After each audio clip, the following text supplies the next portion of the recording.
ढेंकानाल जिले में जड़े प्रशासनिक अधिकारी भाव कार्य कर जिला लोक संपर्क विभाग कर्मचारी रमेश चंद्र साहू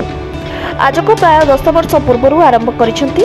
जोग प्राणायाम से आज प्राय 57 वर्ष बयस संपूर्ण फिट और सुस्थ अच्छा। आज आम भेटिलु निजस्व घर गोविंदपुर ठारे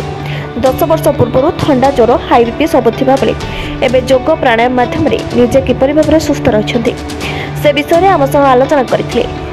तो किसी तार धार्य टाइम ना कि रेगुलर कै अवश्य मोर टाइम अच्छी बोली मुझे घंटा अध घंटा भी टाइम दे दूँ कि मूलर एमती 10 मिनट करी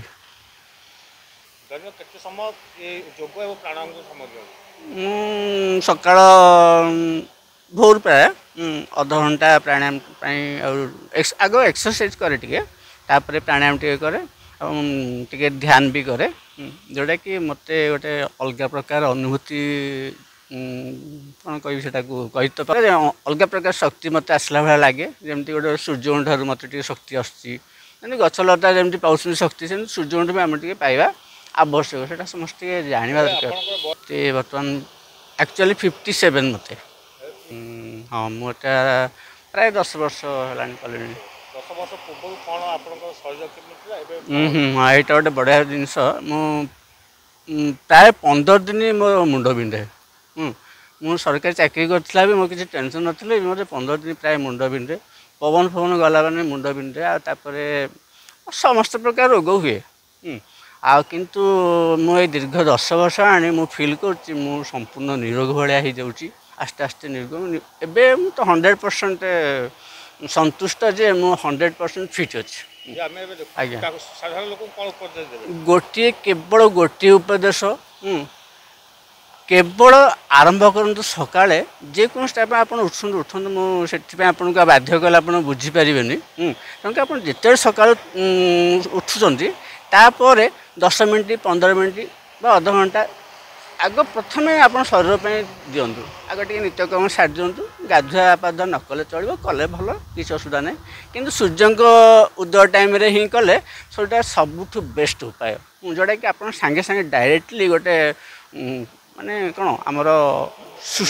एनर्जी सृष्टिर आधार ना सेटा को आम पाइपारा भाया लगे सेटा को आम जापारे आम पिला बुझे पारूने आम निजे भी जापारे गोटे गोटे अलग पाठ भाया लगे जोटा कि समस्त जानवा उचित गोटे